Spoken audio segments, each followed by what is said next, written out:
Hello, magluluto ako ng tilapia. May nabigay sa akin ng tilapia. So, ayan. 2 piraso, malaki. So, kaya gagawin ko yan. Ay, paksiw. Ayaw ko ng ano.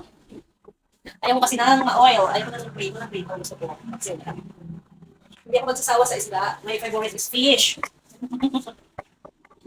Kasi, healthy kapag isda. Diba? So, ayan, may bawang sibuyas na yan at luya. Ayan, lalagyan ko lang siya ng konting asin. Ayan, asin, asin, asin. Spread lang natin yung asin.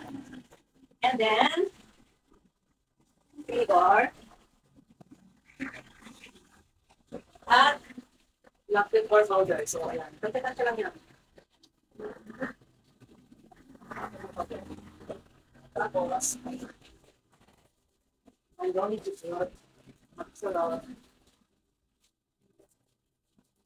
Siyempre, konting oil, but I'm using this oil. Hindi na natin nagalapon. So, ayan lang. Pinabuksan ang apoy. Pagbuti na natin. So, ayun guys. Balikan natin after malito. Okay? Thank you, Ate Donna. Sa libreng ulam, binigyan niya ako ng 2 pirasong tilapia.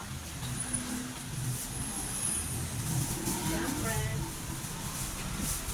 It's a blessing. Thank you for blessing, Ate Donna.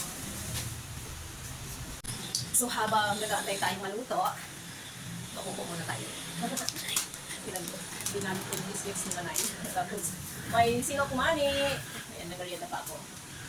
Bili na ko tayo ng ipit, carrot crisps. Ayan. Mura lang po yan. Hindi ka na nga. Bura. Hello, good morning. Thank you Lord, nakaubos na kami ng maaga.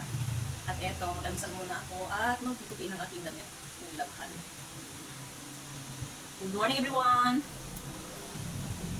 So, gusto mag-order ng aking ipit dyan. Ayan.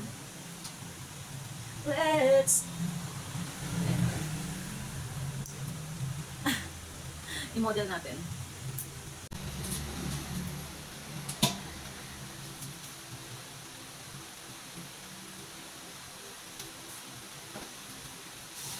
So yun guys, mag-aalmusal na tayo. Coffee. Check natin yung ating niluluto. Tara, samahan niyo ako. Ito ang ating niluluto. Luto na po siya. So yun, almost done. So as you can see, it's done already. Thank you po sa libreng ulam, Ate Donna. Kain na po tayo. Kain po tayo. Kain na sila tayo ng almusal. Let's eat. Let's eat po.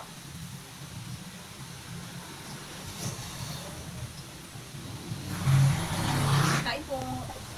Tilapia, pagsil. It's yummy.